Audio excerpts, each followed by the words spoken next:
Good afternoon, my movie-loving brothers and sisters. How are you guys doing on this Tuesday afternoon on the screen? Thank you for joining us on the Screen Talk Live YouTube channel, where we talk about all things movie, TV, and other screen-related news. I'm, of course, your humble host, Key Toothman. I am joined today by my friend and colleague, Shane Wallace. Shane, how you doing today, buddy? Hey, doing great. Thanks for having me once again. Yeah, for sure.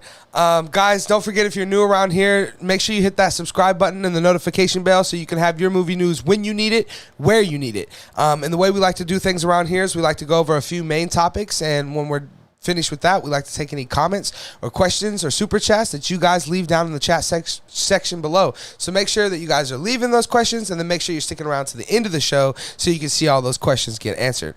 With that being said, we are going to jump right into our first main topic today, and our first main topic today is this. Last night, or yesterday, I guess it was, me and Shane both separately watched the new Barbarian film that apparently everyone is raving about. We just looked it up, and I believe it was a 92% on Rotten Tomatoes. 92. 70% audience. My quick thoughts on this movie were, I wanted to love it. There was lots of things, good things I thought it had going for it. I'm a huge Justin Long fan. I love him in almost everything I see him in. I thought he was great in it. I mean, he's great in everything. But yeah, it got too silly. I guess looking at the reviews and the critic response, it seems like everyone kind of knew that it was supposed to be like a horror comedy kind of thing. I didn't know there was supposed to be anything funny about this movie at all. So there were some laughs here and there, but I thought most of the laughs that I got were me laughing at the movie, not laughing with the movie. It all kind of was surreal in the beginning, with the rental, what's going on, and you got, Skarsgård, the guy who plays Pennywise there, who is already creepy looking and creepy feeling. It's like, what's going on with his situation? And so you have all that going on, and that's very intriguing. And then she finds the basement. That's very intriguing. Then he's in there. You're trying to figure out if he's a part of this. And pretty much from the moment that his head gets smashed against the wall and he dies is pretty much when this movie lost me. We do go immediately to Justin Long, who's this, actor in Hollywood that is being canceled, right? Which is funny, and it's not bad, but it just kind of throws you out of rhythm completely for me. Again, I had no expectation that it was a comedy or that there was supposed to be comedy, so I didn't really see that coming, and then I wasn't even sure if they were trying to be funny with the whole cancel thing or if what they were doing, but it seemed it seemed comical. And then the lady down in the basement was just so over the top stupid and silly that it kind of took me out of the whole movie. Overall, I don't think this is a great movie. I cannot believe this movie is a 92% on Rotten Tomatoes. That's beyond me, man. I'm glad people enjoyed it. I'm glad people went out and see it. Like I was telling Shane the other day, I believe they're doing a prequel movie or series or whatever about it, which sounds somewhat intriguing, honestly, even though I didn't really enjoy this movie all that well. But yeah. So yeah, I would say in a thumbs up, thumbs down world, this was probably a thumbs down for me. But yeah, Shane, you had a chance to check it out. Give us your thoughts. What did you think about Barbarian? I feel mixed. I did kind of get the comedy aspect. I enjoyed it for that. But, let me talk about the stuff I did like about it. I thought Zach Krieger, first of all, the writer and director, this is his first film.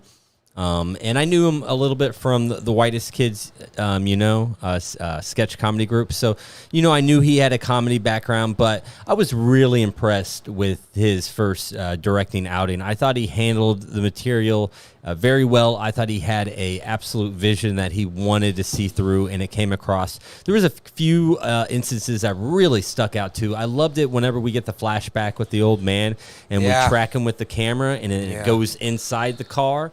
and then we followed with the car. for sure. Oh man, that was top notch. Or like even Alicia was saying, that neighborhood. It was so scary. It's just so tight. That was one of the ridiculous things to it. I'm always the proponent of, when it comes to horror, keeping it simple, because once you start overthinking, it's almost like someone, when I watch like Dateline, when a police interrogation and they start lying and they're giving you way too many details that don't matter, and all of a sudden it's like, oh man, you're lying. Yeah. That's how some bad horror movies get. Right. It's kind of like with this, where it's like, as soon as you start throwing me too many details that I can think about and overanalyze, it was kind of like that whole build up with our hero.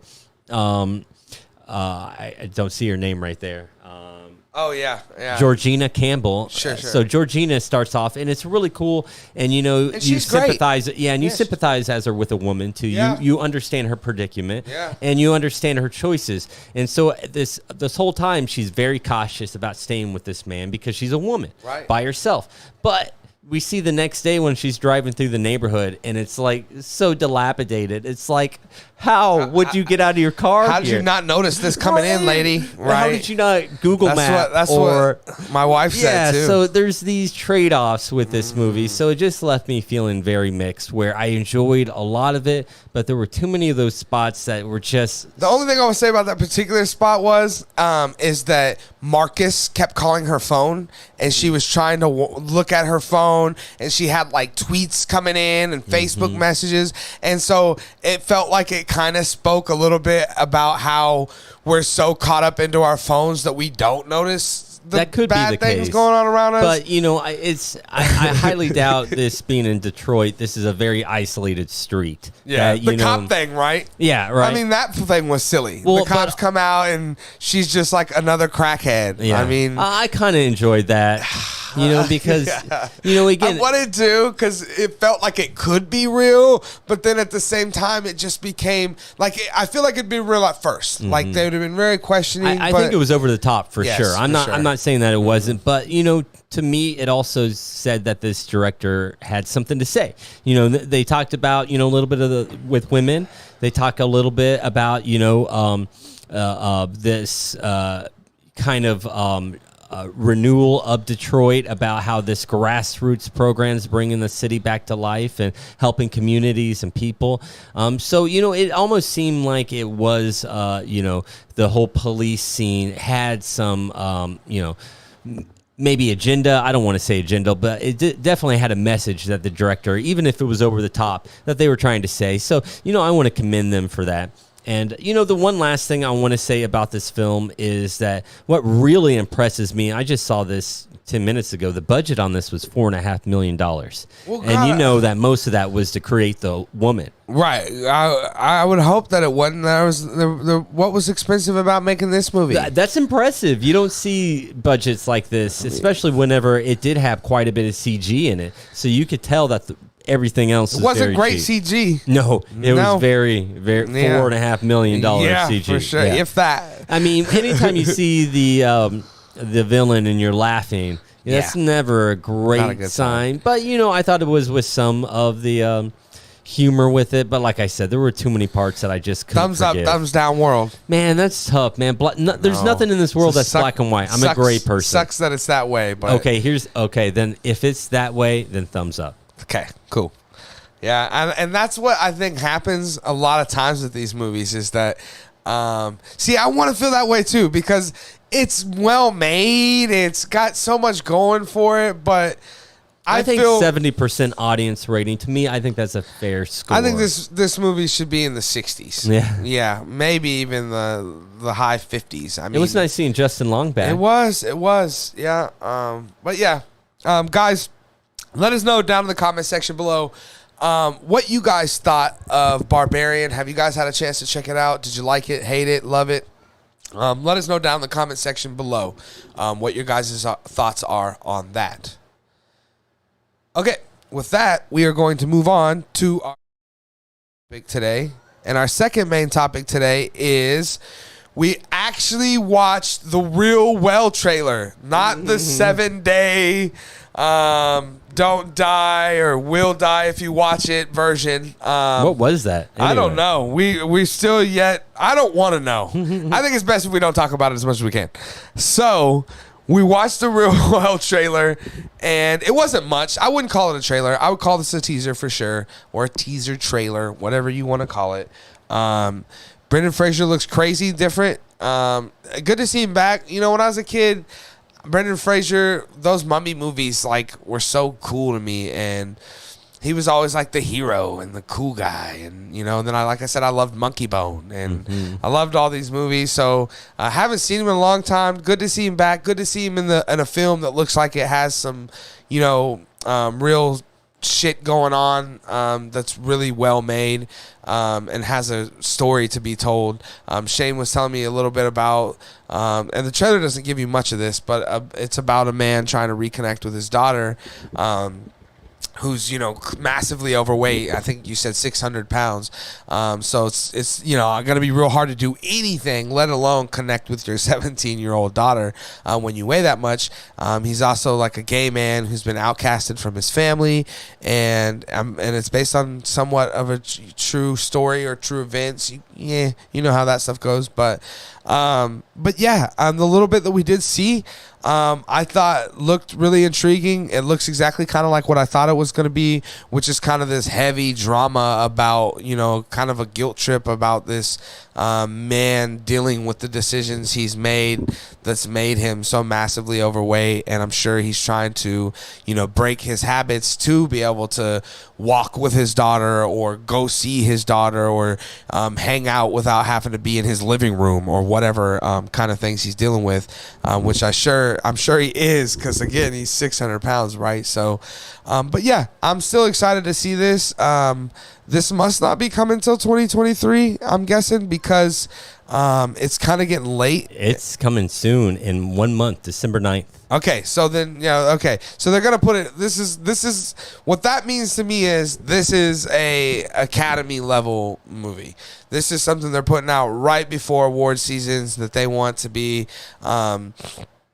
people to see, people to hear about, and people to be getting buzz for, because this is going to be, like I said, an Academy level film, and that excites me more too. So I'll definitely go check this out. This is an A24 film. As I told you, Shane, when we started the channel, I would love to do some sort of A24 type of show, or something separate that we do, just to see what A24 stuff's coming, because I really love that film studio, and I think that everything that they attach themselves to has been very good for me that I've seen. So yeah, so I will probably run out and see this when it comes out, and I'm pretty excited, honestly, to see it. Shane, you're checking this out. You see the trailer. You made it past the 7 days of the original trailer. Give us your thoughts. What do you think? This is very interesting. The trailer, the first thing that jumped out at me was the aspect ratio, as well as the the quality. You mentioned VHS. Right. It could be 480, but it definitely was 3:4 or Academy ratio.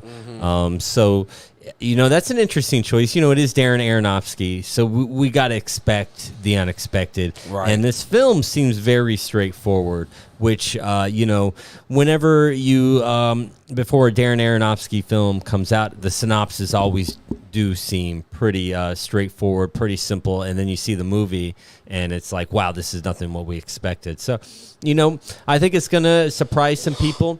I saw that, it didn't do too well. It was shown at the Venice Film Festival in September, and it didn't win, which, Golden Lion. Yeah, but he got like film. a standing ovation, I believe. And this surprised me. It didn't win the Queer Lion, which is the best LGBTQ film, and we know this film is an LGBTQ film. Sure. So I don't know if this is going to be something that, like you said, it might get some nominations, but if it's an award winner, people in Venice weren't already impressed. But one thing that really surprised me, again, all we get to see with any of these trailers is Brendan Fraser and how big he is. Yeah. And, I'm like you. I grew up with him. Encino Man was probably my introduction And God, I love that movie. And again, he was the cool guy even when he was a caveman and couldn't really talk. Tarzan, wasn't he Tarzan? Yeah, he was in Tarzan. God, I love that. What was that one? Didn't he do that Canadian Mountie movie? I think that was just right on the edge when I was too cool for that stuff. Oh, like Journey to the Center of the Earth or whatever? No, this was even earlier than that. Oh, wow. I could look it up if I wanted to. But he did Journey to the Center. He did a bunch of that stuff. That was past like the last. That was right before we stopped seeing him. Well, that was also whenever I was, graduated college, so I probably wasn't going to see that movie. Yeah, I was in high school, so I didn't see it. Yeah, there you go. Yeah, we were too cool. Or maybe for middle Fraser. school, but yeah, I didn't. I was beyond Journey to the Center of the Earth. Right. It was like a kids movie at that point. He was trying to reconnect with the mummy money. Yeah, right. Yeah. One thing that really has me excited about The Whale, and again, with the trailer, we don't get to see this stuff because it's just Brendan Fraser, but Samantha Morton is co-starring in this movie. She's the fourth actor listed, and I love Samantha Morton. I guess she plays the ex-wife, his ex-wife. She's one of my all-time favorite actresses ever, and she doesn't really work that much anymore. And if she does, it's something I don't want to see, like that Fantastic Beasts movie she was in. Yeah, I'm not watching that. Right. So, I haven't seen her in forever, so that has me excited about this film. So, as far as the trailer goes, I don't think it did anything more than the whatever the heck thing we saw. Yeah, a right. month ago. Yeah, maybe they should have took a note from that trailer because that thing was fucking creepy, man. It left me wanted to talk about it, that's for sure. Yeah, that thing was scary. So, I mean, this was scary too, but in more of like a guilt trip kind of way, or like I said, like I was telling you, Requiem for a Dream, but for it's fat people. It's going to be heavy. It's going to be, and it's dealing on many layers. Yes, right. It's not he's just rejected from his family because he took on a boyfriend who now has passed away, and so he's dealing with a lot. And that probably explains a lot of the weight too, right? It says he binged eat after the death of his husband, so it's dealing with that, with how we deal with our guilt, exactly, in a healthy way. And yeah, I think it'll speak a lot to that. I think these movies, like, even like The Joker, which spoke to mental health in a different way. I think these things do get award recognition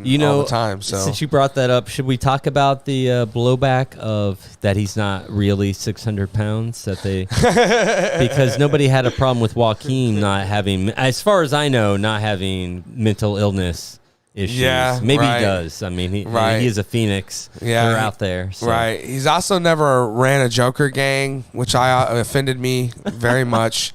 Why couldn't they find a dude that actually was running a Joker gang? Lazy casting, right? Yeah, it's just bad stuff, guys. But yeah, guys, let us know down in the comment section below. Have you seen the real Whale trailer? Make sure when you Google it or YouTube it, you watch the one on A24's YouTube, so you don't take the chance of being ringed with that other one that feels like you're on acid while being hit in the head with a hammer. So yeah, guys, let us know down in the comment section below about the Whale trailer. Have you guys seen it? Checked it out? What do you guys think? Definitely let us know your comments down below. Okay, with that being said, we're going to move on to our third main topic today. And our third main topic is something that I brought up to you yesterday, Shane. I was talking about how James Cameron had done an interview and basically said, hey, if Avatar 2 bombs, then instead of me doing 47 Avatar movies, I'll wrap it up in just one more. And when I first heard this, I was like, you arrogant bastard. Like, so if this movie makes $3 and we all hate it, well, let me give you one more. But then I found out that I guess a lot of what Avatar 3 is kind of like how Kill Bill or Lord of the Rings was done. It has to, yeah. Yeah, it's already been shot, basically. So he'd give us a third film that would kind of tie up everything in a way. I'm sure he'd have to do some extra filming, like to add some scenes that would really close the whole chapter of the Avatar franchise. Honestly, this news for me, what it does the most is wants me to want Avatar to fail. I want to see a James Cameron movie that doesn't have big blue CG things in it. That would be awesome. So I want this to be successful because I want the box office to be successful, and I want all movies to be good and successful. But man, it would be nice to get this dude to not spend literally the rest of his life working on this one franchise. I mean, to me, I've said it, and I still think that it is what it is. That all around what he's done, he is the greatest director, of this generation or of his generation, and he has, if we're using, as you were trying to do the other day in the Quentin Tarantino argument, if we're using empirical evidence or data, I mean, this guy has $2 billion movies, one almost three, and one love his movies. So people see him, people love him. A lot of them are actually good. They were really good at times. And like I was saying the other day, most of them still hold up for sure. Yeah, like even the Void or The Abyss. The Abyss, right? Especially the director's cut. Yes, right. The one that's not screwing with your screen and making it look like it's floating on you or whatever, which kind of ironically matches the movie. But I digress. But yeah, you go back and you check these movies out. Like I was telling you about Tarantino, I was looking at his filmography thinking, man, are any of these really like, damn, that's a good movie to me? And I really thought no. But with James Cameron, it's there like all the time. I mean, Avatar, I think when I seen Avatar, when it happened, I thought, damn, that's a good movie. Seeing it again, I thought kind of like, but this is 15 years later, so a lot of it has probably, it's just not the same. But that being said, I would like to see him get back to working on, doing something cool like The Last Action Hero or something like, or not, True Lies, The Last Action Hero. I love that movie so much. But like True Lies or something like that, and like changing the game in a different way. We always constantly talk about how when James Cameron makes something, it becomes an industry standard or it changes the industry in some sort of way. And I think that he's trying to do that in such weird, too inventive ways now that it's never going to change the industry truly. For example, in this version of Avatar, his big thing were these new IMAX cameras that he and IMAX developed themselves that are able to go really deep in the water but still able to capture 4K. Like, super cool, but where do you see us using this, moving forward, Shane? Never. People are just CG right? It. Are you kidding me? Exactly. So the rest of your movie's CG. Just like Aquaman. The water. Think about Aquaman that. made $1.5 billion and they never were underwater. Well, think about this. How much of Avatar is CG? 99%, except for the water. Right. That's the only part that's not CG. Exactly. I guess is the water. Right, but in this, we need real water. Yeah, we need it. That's how we're water. That's how we're changing the industry. We're doing it in water. So what it really feels like to me is exactly what's happened to Tom Cruise, in my opinion. Which is like, gotta best myself. But it's got so crazy that like you're in space now. Come on, bro. Like we get it. You're cool. You're capable. We love you, but you probably shouldn't be up in space just to fuck around, So that kind of feels like where it's getting to me. So yeah, hopefully we get to see Avatar not be as successful as we thought it would be. So hopefully James Cameron can wrap this thing up, and maybe one day, my luck is it would do horrible. He'll make Avatar 3 and then he'll just retire. That's my luck. But or he'll make Smurfs. Right. Or even worse, Avatar 3 does great. There you go. And then you want more. And we're like, dang it. But yeah, Shane, you're hearing this. Tell us your thoughts. What are your thoughts on James Cameron and all this Avatar stuff? Honestly, this just to me makes me suspect that he doesn't even have 4 and 5 written, or even close to written. You know, looking through the long journey, which is Avatar 2, you know, there's been so many times, like 2011, I'm making Avatar 2. 2012, you know, 6 months, I'll do the script. 2014, I got no script. I'm going to focus this whole year on the script. 2017, I'm still, you know, and it's just There's like, no but way now, he's working that much on it that long, like full time, right? I just don't think the ideas are there, and or it would come naturally. So with all that downtime, make something else. He wrote Aliens and Rambo 3. I think those are the 2 films at the same time, Right? because the ideas were coming. When you know, obviously, if it takes you over a decade to write a story, there's probably nothing there to write. Yeah. So. You know, and I'm with you. You know, I think most of us just want any Cameron. He is a top tier director. You know, one director I would relate him to, even though I think Cameron is a better director in my opinion, but it's another Roger Corman alum, and that's Ron Howard. And the fact that audiences leave those movies completely satisfied and going, that was a movie. You know, that's what movies are all about and why we go see them. Mm-hmm. You know, it's just, they bring that, you know, that magic that old Hollywood was about. Yeah. It's still there. Spielberg did that a lot Spielberg, too. Perfect example as well. So Cameron's with those level where, you know, no matter what, you're going to come out, you know, charmed by movies and feeling good. And, you know, I didn't hate Avatar right away. You know, most of watching it, I was kind of annoyed, and it wasn't until later when I was like, oh, yeah, this is a turd.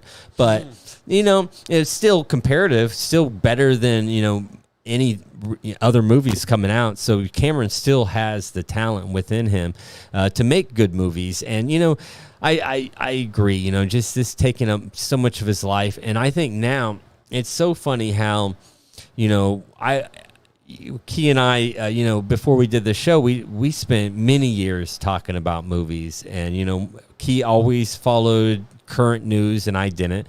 So I always asked him questions, and it seemed like every day I'd always ask you, how's Avatar 2 coming? Right. And, you know, and you'd always tell me something about James Cameron and how this is going to be the greatest film, or, you know, it was always very boisterous and, you know, very confident. Mm-hmm. And it seemed like in this last year now that Avatar is coming out, it's almost like, you know, he's lost his confidence. He's already setting us up for a defeat, you know, because I don't know if anything's truly there to be made. That being said, this is why I go back to the never bet against James Cameron thing, right? Because this movie could come out and do $2 billion and like be game changing, like you've seen CG but not like this, or so, I don't know, but it's possible with James Cameron, right? I mean, that is true, but to me that's a fail. I mean, if the biggest thing is how much money it made and that it game changed computer graphics imaging for movies, okay, those are two things that I could care less about. So you know, again, all he needs to do is deliver us a good story with good characters, and the rest will fall into place. That, or give me glassesless 3D. You give me glassesless 3D, I may be able to... That's called a play. Just accept whatever the hell you give me. Because, again, that would change the industry, right? Yeah. But yeah, I mean, honestly, I've been saying it for a little while now, for a couple of years, that the hype train for Avatar has set sail a long time ago, man. Like people that care, I just don't think care anymore. Well, when you go and you look back at sequels, like good sequels, they've always come out 2, 3, maybe 4 or 5. Right. But now look at the sequels that have come out 10 years after the original source material. Those are usually the worst of the worst. Right. Not even in terms of the series, but just in movies in general. But then you got Top Gun Maverick, right? Hey, there's always an outlier. And you know what? You know James Cameron's fuming over that. It's like, that was supposed to be me. Right. Yeah, no doubt. For sure. But guys, yeah, you're hearing this information about James Cameron saying he'll shut the whole thing down and give us one more if it's not successful. What are you guys' thoughts on that? Are you guys still excited for Avatar 2? I'm very curious about how everyone's feeling because, like I said, the hype kind of feels dead to me. So definitely let us know down in the comment section below what your thoughts are on that. Okay, with that down, we're going to move on to our fourth And final main topic today, which is our big main topic, our headline topic, which is an interview that Ryan Reynolds did that we had actually checked out a little bit of before we went live, where basically Ryan Reynolds has confirmed that Deadpool 3 will begin shooting with Hugh Jackman becoming next summer, just before the beginning or right before next summer. This is exciting news to know that we have a date now, at least as this thing progresses and gets further. It seems like they're still working on the script pretty thoroughly. I remember him saying something along the lines of, "We'll be done with the script when they take it from us and don't give it back." So I'm pretty sure that means he'll be working on it all the way up until the day that they start filming, probably, or get to that process. So there was a little bit of a question of whether he said he's only playing Deadpool for the next couple of years or for one more film. I don't know. It seemed like a gray area. It seemed like he totally could have been saying, "Hey, I'm only playing Deadpool for 2 more years, and it's just to finish this one last film, and then I'll never be playing Deadpool again." I mean, he didn't say those exact words, but that could have been what he meant. But he could have also meant, "Hey, I'm only playing Deadpool for these next 2 years, till we get this film done." But that doesn't mean that he wouldn't continue to play the character moving forward. So, yeah, I'm not really sure what exactly he meant by that, but I'm just going to take it as he will obviously be continuing to be Deadpool in the MCU moving forward beyond Deadpool 3, but he's just focused right now on getting Deadpool 3 finished. And that makes sense. Like I said, it's a lot going on. They have a filming date set now, and they're still working on the script. So there's a lot to do still with the movie, and I'm sure they want to focus a lot on getting that stuff done. But yeah, other than that, like I said, I'm super excited, super hyped. Got Hugh Jackman back. I also heard in the interview that Hugh did not know, there was kind of no script or story given to Hugh before he accepted it, which is really cool. That just shows you how good friends these guys really are, right? It was really just a buddy saying to another buddy, "Hey, I want you in my movie." "Well, what's it about?" "I don't know yet, but you're going to be in it, right?" "Yeah." Love that stuff, and it's really cool to see that friendship. And then it went on to say that Hugh has seen the script now and that he loves it, or he's enjoying it. Ryan Reynolds said that they would do their best to honor the character of Wolverine in this movie while still honoring what the closing chapters of the movie Logan did for the character too, which is a very interesting way to say it, because it's kind of hard to do both of those things, I would think. But maybe what that means is the Wolverine we're going to get is completely different. Maybe this is that yellow suit Wolverine from the X-Men 97 animated series, and it's just so different that our brains can't even associate it with that Logan version that we've seen in the original X-Men series. So that's very possible too. If so, that's exciting too. I'm just excited to see Hugh Jackman in the movie with Ryan Reynolds, where they're both superheroes. This is awesome. I imagine that they're not shooting until the summer because Hugh Jackman needs time to get back into Wolverine shape. It's probably not easy. That dude's like 55 or he's getting old, so he's old now, so he probably needs time to get those abs built up. But I think it would be totally funny if we seen kind of like a chunky Wolverine or something. I don't know. But anyway, Shane, you're hearing this. You heard the interview. Give us your thoughts. What do you think? Yeah, I'm a big Deadpool fan, like of the movie series, and that's one of my favorite comic book movies. So it's exciting that not only is there a third movie, but with Wolverine. Your favorite comic book character? Yeah. Probably besides Batman. Batman's number one. And Nightwing. And Nightwing. Dick Grayson, why not? He is, he is the OG Robin. I just saw this whole Ryan Reynolds retiring thing, and all I have to say, even if you want to, analyze and super analyze all this, is who else said they were retiring from a comic book character? Yeah.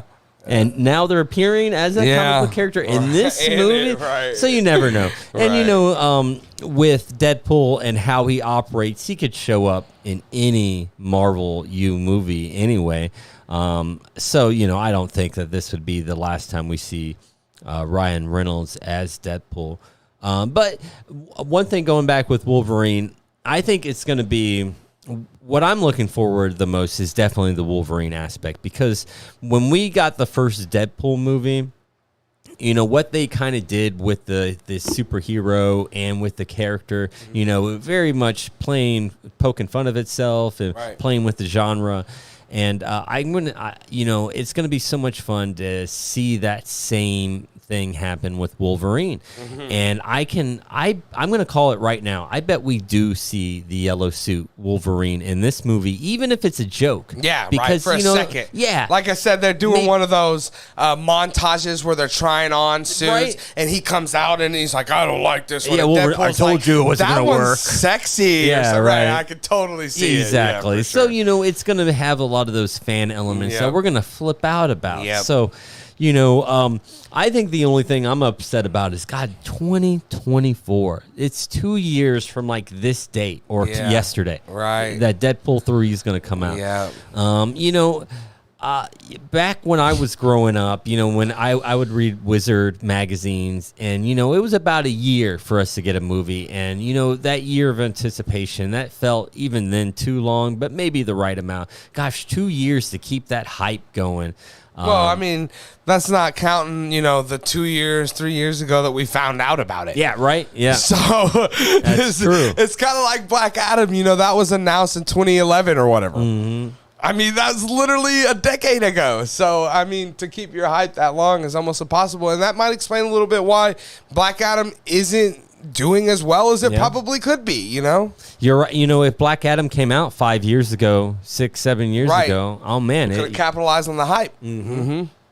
You know, so, but, you know, Deadpool is such a fan favorite and is such an oddball in the Marvel Universe that, you know, they're not worried about that. They're just having fun. You can feel that with these movies. And, you know, I'm just glad to see that we're getting this third one over at Disney, because we didn't know for sure what we were going to get. And so now to not only get our Deadpool back, but with Wolverine, that's going to be super fun. It's still rated R, even though it's at Disney. Yeah. It's going to be super cool. Yeah, for sure. I'm super excited to see it. I mean, you know right away that Hugh Jackman and Ryan Reynolds back and forth is just going to be off the walls funny. I mean, those dudes are I mean, I don't know if you've ever seen any of their, like, back and forth on Twitter and stuff like that. Not on Twitter, but I've seen them in action together. Yes, or they even do, like, YouTube videos against each other and stuff.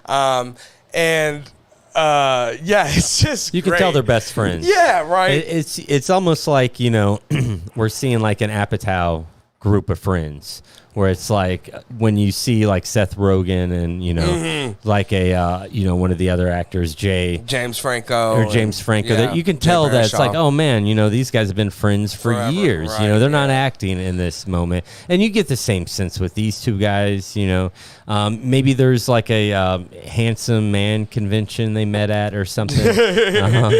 But, you know, obviously they bonded, and I think that's gonna, you know, show up on the screen. Yeah, for sure. I think that, like I said, and then like you were saying, you could do so much too, because they kind of have some similarities going on. They're both like mutants. They both have healing powers of sorts. So I could see him even playing with that, like competing, like about who's, you know, like Wolverine heals instantly, but Deadpool needs time to do it. So, well, and there's already so much inherent comedy with pairing up these guys, because it's already an odd couple. Because Wolverine takes everything too seriously, and Deadpool takes nothing at all seriously. Right, exactly. So you're probably going to get a lot of that type of, you know, like almost like a straight dude with exactly. Absolutely. Yeah, exactly. Like a classic buddy comedy. And, you know, I could see even them playing with that trope. You know, maybe they, you know, there's like a, you know, they're in a sitcom for a second, because, you know, because you can do anything with these movies. They don't have to be realistic. Right, for sure. And at any time he can break the fourth wall too, and it could be something completely and totally different.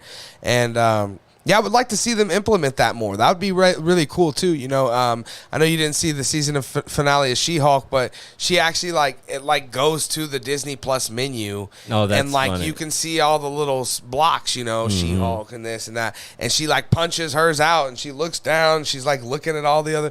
Like even that in itself was very surreal and kind of really cool and different. They could totally do that with, and like Deadpool's taking Wolverine with him, and they're like swinging through different movies. Show up in shit. Star Wars. Right. I mean, it's a Disney movie. Why not? Right, for sure. And the Mickey Mouse is public domain this year, right? Right. So And have him show the up. other thing we know too is that he's been adamant that everything that they have done, that the original Deadpool team has written, Marvel so far has signed off on everything. There we They go. haven't said one time, hey, you can't, or you gotta, or you should. Nothing.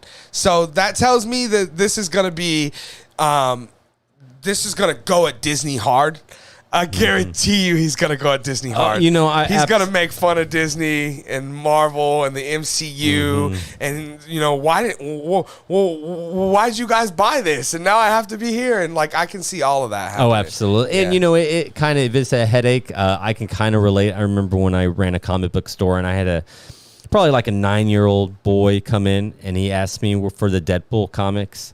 And so the first thing I did was like I took him to the Scooby-Doo comics, or and I'm, they had like a Green Lantern Corps, like a kids version, right. And I'm like, oh look, it's Padawan Jon Green Stewart, Lanterns, or right, like, hey, it's Star Wars, and he just looks at me and it's just like, do you even know who Deadpool is? It's like, all right, kid, don't say it was me who sold this to you when your mom finds it, all right, right. So For yeah, sure. that's what's so fun about this character is that it lives so much outside the rest of Marvel. It's crass. It can break the fourth wall. And She-Hulk was the same way, but it's definitely a tamer version. Deadpool is more like a cartoon. Yeah, I was like Roger specifically Rabbit. just saying with the fourth wall thing. I hope they do more with Deadpool with it, because She-Hulk could only do so much with it because of who the character is. But Deadpool can do something like kills the Marvel universe, or kills the Disney Plus universe, right? Like I said, he's more of a cartoon character, like Roger Rabbit. Right, for sure. He lives in a real world, but he's definitely not real. Right, exactly, which is very cool in itself. So a lot they can do there, and I think having Hugh Jackman there, like I said, which is all kind of set up from the beginning too, because I don't know if you remember, but there's the spot in the original Deadpool when at the very end when he's seeing his girlfriend Vanessa again, and she takes off his mask, and she hasn't seen his burnt face yet. So under his mask, he has stapled to his burnt face. Oh yeah, that Wolverine or the picture of Hugh Jackman. That's right. I do remember that. That's so good. Right? So it's always kind of been there. So yeah, I bet these dudes have a ton of fun with it, and I bet, honestly, I'm gonna say it now, I bet this ends up being the funnest Deadpool movie. Oh, not the best. I still think that first Deadpool is never gonna be able to be topped that way. But I see your point, because it's gonna have that buddy feel. Yeah, a bunch of like cameo or like you said, a fan servicey type of the yellow costume and this and that. I could see it, or him taking Wolverine back to the old Wolverine movies to kill that version of himself. Oh, I love it. That Deadpool. That's what he did at the end of Deadpool 2. He goes back and he's about to sign the Grand Lantern contract, and he shoots himself in the back of the head. Oh my God, that's so funny. Right. But yeah, so all that would be fun, and so we'll definitely get that. So I'm gonna call it. I think it's gonna be the funnest one of the three for sure. And Hugh Jackman's been on Broadway and stuff. I could see a musical scene. A song and dance routine, right? There's no way we don't get that. Well, Ryan Reynolds, great. He can sing, he can dance, and he just warmed up his voice. Now. Spirited. Yeah, exactly. Yeah. His voice is warmed up. Yeah, for sure. So there's no way we don't get. That's what I'm saying. This thing's gonna be so packed full of fun moments that no matter how good or bad the movie is, it's kind of like with Black Adam. We're gonna walk out being like, God, that was so fun, because come on, man. Plus, we know almost for certainty, it feels like this is probably one of, if not the last time, that we would actually see Hugh Jackman play Wolverine. So you got that too going for it too, right? You got a bunch of people that are gonna want to go out and just see Hugh Jackman play Wolverine one more time too. So I think this is exciting, and I'm happy that it's happening. I'm happy that we know we have a film date. We know when it's starting. Begin filming. We know that they're working hard at it. So exciting news, and I can't wait to hear more and see more. I'm sure once after they get done filming, they'll give us some sort of teaser pretty quick or something, since there's all this hype behind it and stuff. I bet they roll out stuff a lot quicker on this. So, or even like the thing they did, right, Shane, with the thing where it was silent Oh, yeah. Like you showed me that. Like even that kind of stuff. I think people eat that shit up between the two of them. And it's just free marketing for them. Well, yeah. I mean, I saw it on a video that doesn't even cover movies. It was a sports YouTuber there you go, that covered it. Right. And it's probably like, you know, they were just at home, you know, they were hanging out watching football on Sunday. And it was like, hey, let's here, you know, right? It's free marketing for your own film stuff. It's really brilliant. He's a brilliant business-minded man. The old Ryan Reynolds. But yeah, guys, let us know down in the comment section below. What are your guys' thoughts on all this? Are you excited that we have a set time and date? Are you disappointed that it's not until next summer? Definitely let us know down in the comment section below your thoughts. All right. With that being said, that was it. That is our last main topic today. So we are going to move on to any chats, questions, or comments you guys have. Yeah, we got a couple today. First one coming from Lucas Farney here. Favorite Justin Long movie? Okay, well, I am going to do what I always do, classic key.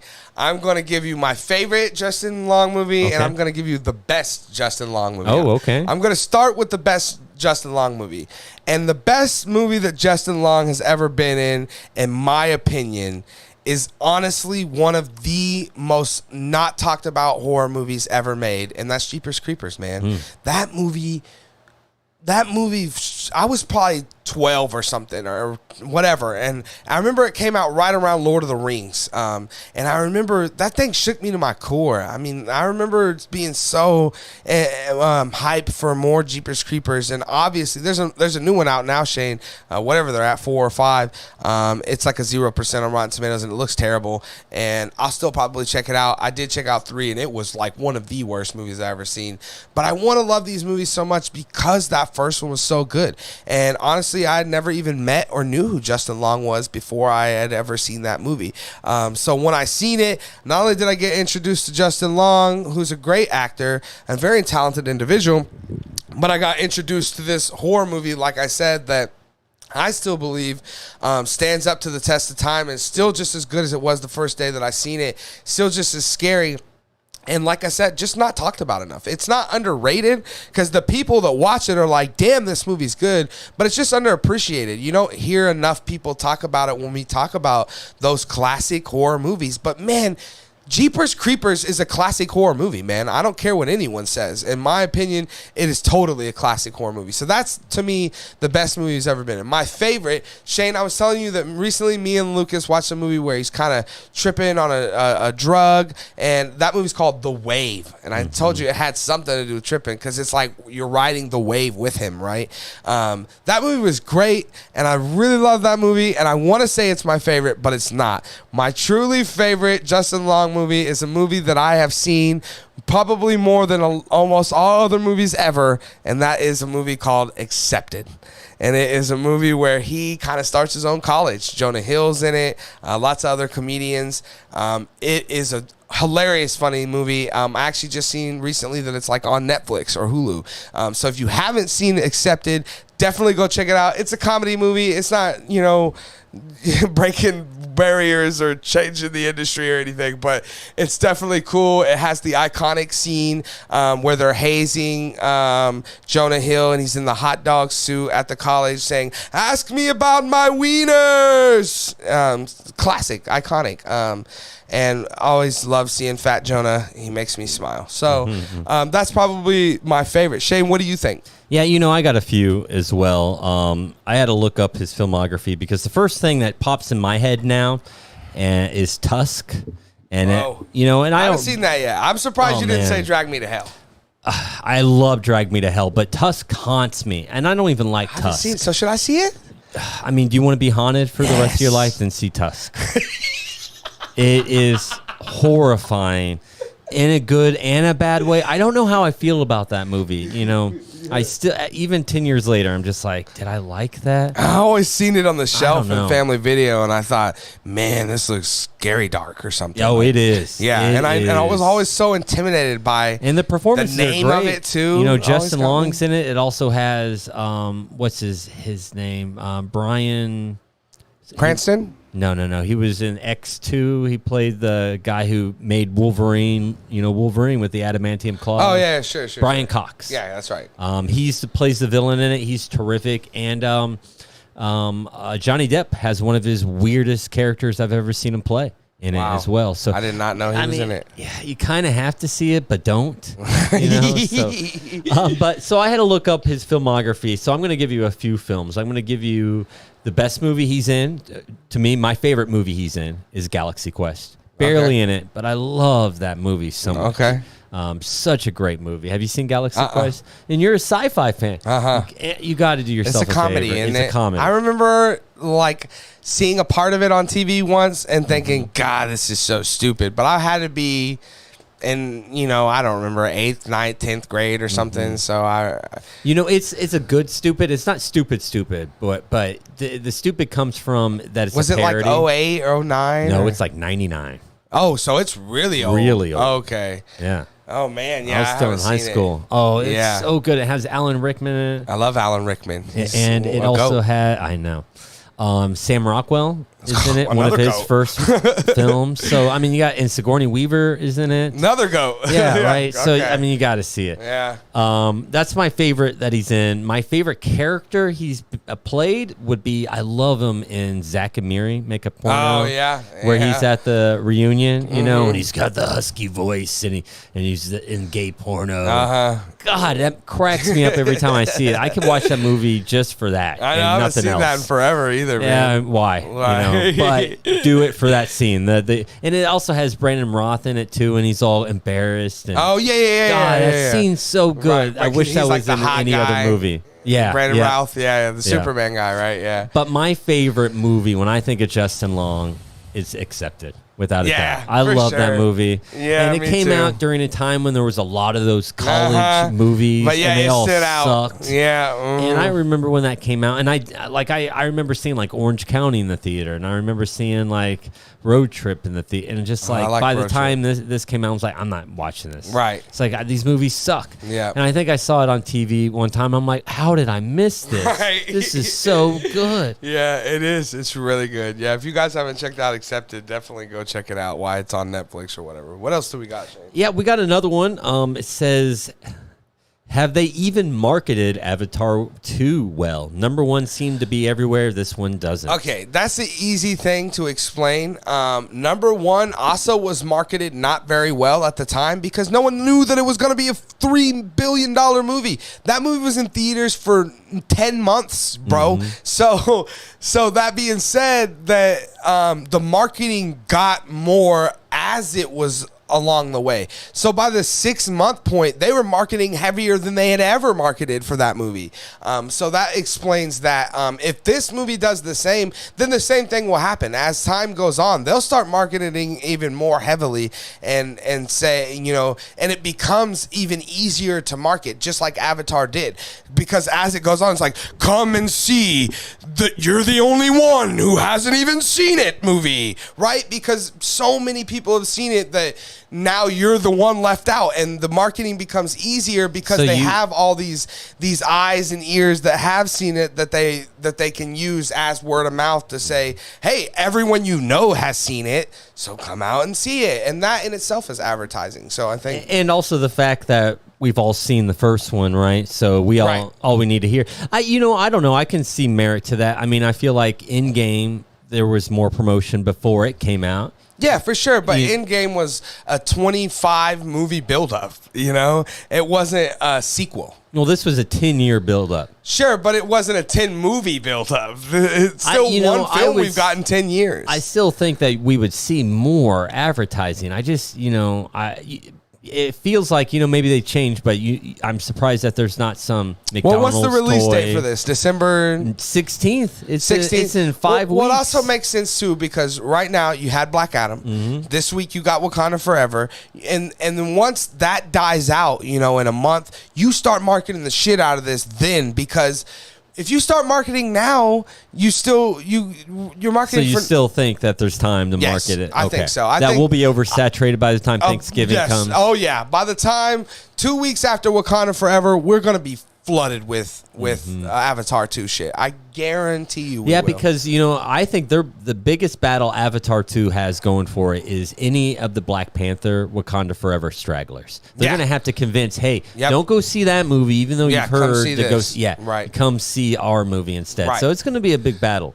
Right, and that's why I think there's no point in marketing it too heavy right now. And then you got The Whale that's come out the week before this. Yeah, but that's a whole different thing. If Wakanda Forever wasn't coming out, right now we'd be seeing Avatar 2 get, like I said, flooded. I mean, we'd see it on Monday Night Football and all over the place. But with Wakanda Forever, the fact of the matter is that most people believe Wakanda Forever will be the biggest box office movie of the year. So that's got to hurt James Cameron a little bit. So you don't want to be competing with even the idea of that. Do they still do like McDonald's tie-ins? Like Black Panther does. They got a Black Panther Happy Meal right now. That's what I was wondering. Damn Skippy, they do. See, I'm surprised Avatar hasn't done, the Burger King. Well, we'll see. Black Panthers came out literally last week. So wow, so 2 weeks out. Okay. So we will, like I said, then they want to eat as much of those up as they can for a month, and then I imagine around the first week of December, towards the end of that's when they probably start releasing all the Avatar stuff. And if it stays in the theater, they got the Christmas a week or two away, then you got New Year's. Yeah, which is like, I think this is right around when they were released. Iconically, those times are some of the biggest movie going times ever. Christmas, believe it or not, it sounds crazy to me. It always did, because my family never went to the movies. I could count on one hand how many times my family went to the movies in my childhood. Now, we went to the drive-in theater all the time. But like people like Noah and Lucas and the Farneys and people like that, it was tradition for them to every year take the whole family up to the movie theater and be like, well, we're going to see a movie now. We'd always go Christmas Eve, and my uncle always wanted to take me and my sister New Year's Eve. So that's crazy. Was right then, and it is a big family movie experience. And I remember in high school, I worked at a movie theater. I managed a theater here locally, and I had to work every Christmas day. It was a big day. How about the box office prediction? What do you got? Yeah, I don't see this beating Wakanda 2 either. No way it does that. But in its own right, over like when it's done, over under 500 million. Under 500 million. Under. I think it's going to be. I'm going to say under 8 over 5. Okay. So in that $500 to $800 million range, because what we really got to remember about Avatar is that we may not be hyped for it, but worldwide this thing is crazy. We don't know what people in China or Korea or Japan or any other place, what their anticipation for this movie is. That's true. But worldwide, its box office is what I mean. It domestically, that movie did like $700 million, and that's a $3 billion movie. So that means $2 billion plus came from not here where we're talking about. Yeah, but you're also talking at a time when China cinema wasn't where it's at today. Sure. But we don't know how attached those people are to these things. Well is very thriving. But we don't know how attached people are to that original Avatar. Maybe I think they've forgotten. I think so too. But maybe there's a chance. I think there's enough that it still does, 500 million overseas and 300 here. I think it could do something like that. I mean, there's so many movies that come out. Harry Potter is a great example where people would get together and marathon it every year as a tradition. I don't know anyone that does that with Avatar. That's you can't marathon one movie. Well, even so, I don't know anyone that's like, I watch it every year without, I don't know anyone that's cares. Yeah. It's just, I don't think it's.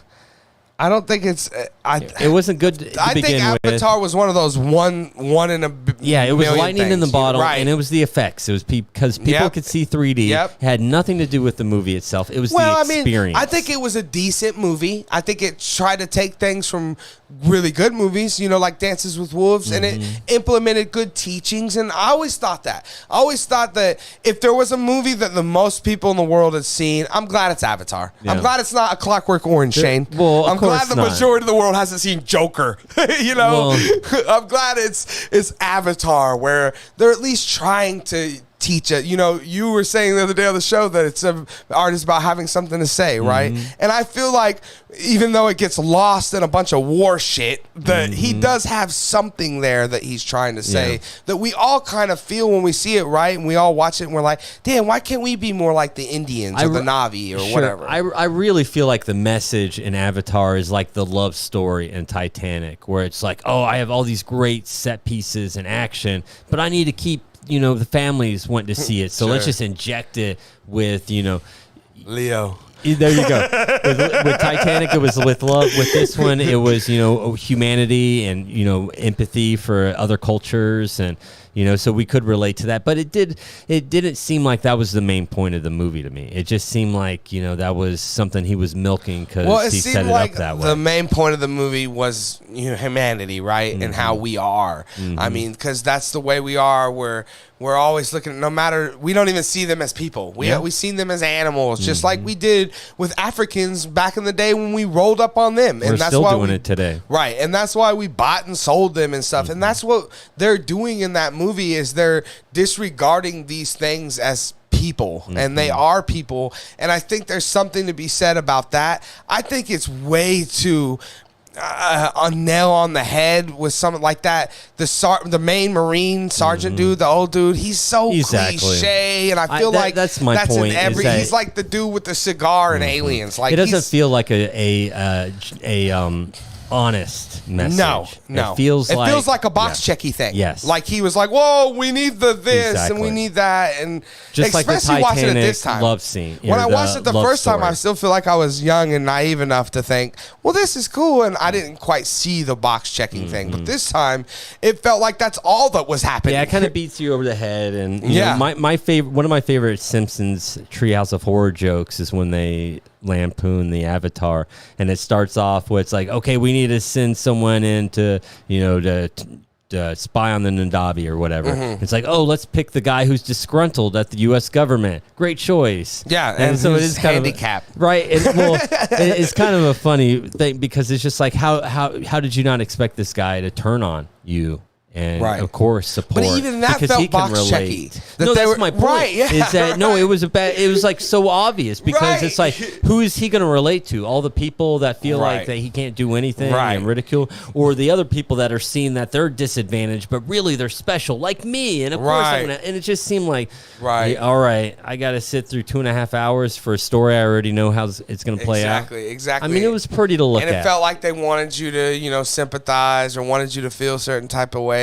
But and I love how they explain it too, right? Like, the Avatar program is connected to your DNA, and because they're twins, you know, that work. You know, even my wife at the beginning was like, "Wait, how's it working for him?" And I had to like explain that whole thing to her. Like, all right, look, I know you've never seen his brother. You need Christopher Nolan to explain it, right? But they're actually twins, and then after I explained it, she's like, "Oh, okay, that makes sense."